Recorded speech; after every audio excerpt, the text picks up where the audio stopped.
The Mosquito-Grizzly Saulteaux First Nation is a community that has been fighting for justice and recognition for over a century. In 1874, they signed Treaty 4 with the Crown, which promised them reserve land and other benefits in exchange for ceding their territory. But in 1909, the federal government pressured them to surrender more than half of their land, leaving them with only 18 square miles of reserve. This was a violation of their treaty rights and a betrayal of their trust. For decades, the Mosquito-Grizzly Saulteaux First Nation pursued a legal claim against the government for this unfair surrender. They wanted to restore their land base and secure their future. After years of negotiations, they finally reached a settlement agreement with the federal government in 2023.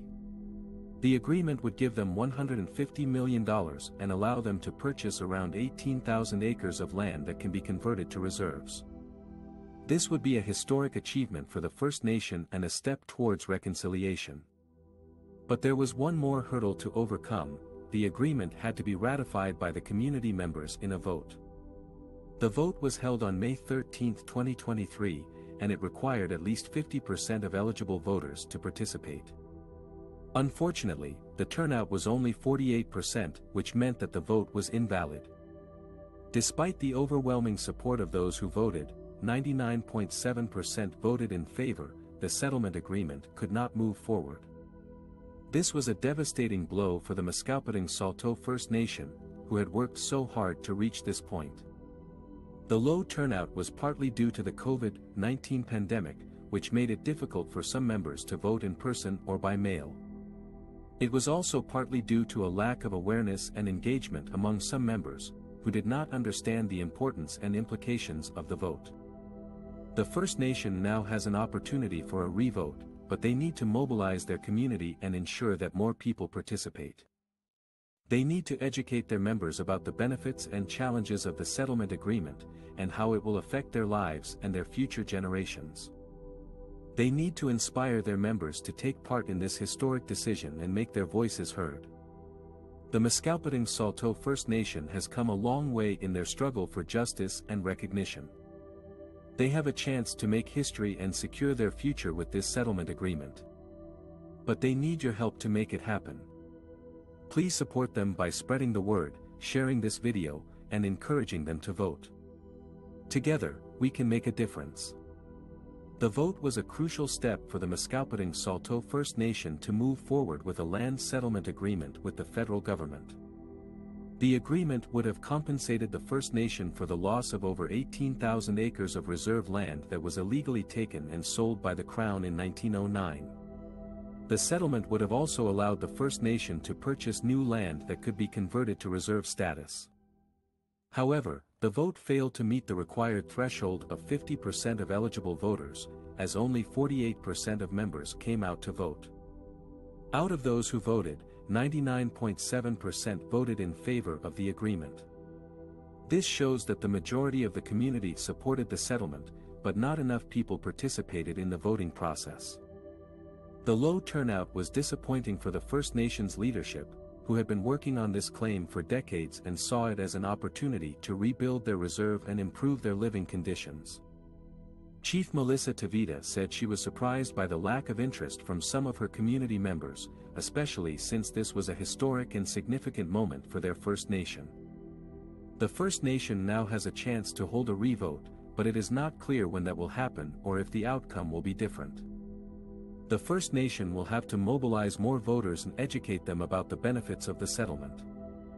The settlement would provide $150 million in compensation and allow the First Nation to acquire more land and resources for their future generations. The vote was a missed opportunity for the Mosquito-Grizzly Saulteaux First Nation to achieve justice and reconciliation for their land claim. The vote also highlighted the challenges and barriers that many First Nations face when trying to settle their historical grievances with the federal government. The Mosquito-Grizzly Saulteaux First Nation hopes to overcome these obstacles and secure their rightful place on their ancestral lands. The low turnout was disappointing for the First Nations leadership and community, who have been waiting for decades for this settlement and saw it as an opportunity to rebuild their reserve and honor their ancestors. The settlement agreement with the federal government was the result of a long and hard-fought legal battle over a land claim dating back to 1909, when the Crown unlawfully took and sold over 18,000 acres of their reserve land. The agreement would have provided the First Nation with $150 million in compensation and the right to purchase up to 18,000 acres of land that could be converted to reserves. This would have been one of the largest land claim settlements in Canadian history, and a significant step towards reconciliation. However, the agreement required at least 50% of the eligible voters to cast their ballots, and only 48% did so on May 13, 2023. Out of those who voted, 99.7% were in favor of the agreement, showing a strong consensus among the community members who participated. But the low turnout meant that the agreement could not be ratified and implemented, leaving the First Nation in limbo and uncertain about their future.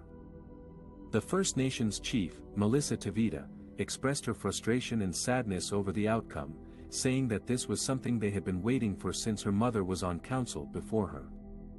She said that this was a personal mission for her, as she wanted to fulfill her mother's vision and honor their ancestors who had suffered from the loss of their land. She also said that this was a chance to rebuild their reserve, which lacked adequate infrastructure, services and facilities. She said that they could have used the money to build a store, a school, a community center and other amenities that would benefit their elders and youth.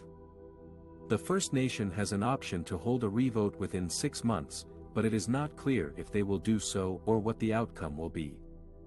The chief said that she hoped that more people would come out and vote if they had another chance, and that they would understand the importance and significance of this settlement for their people.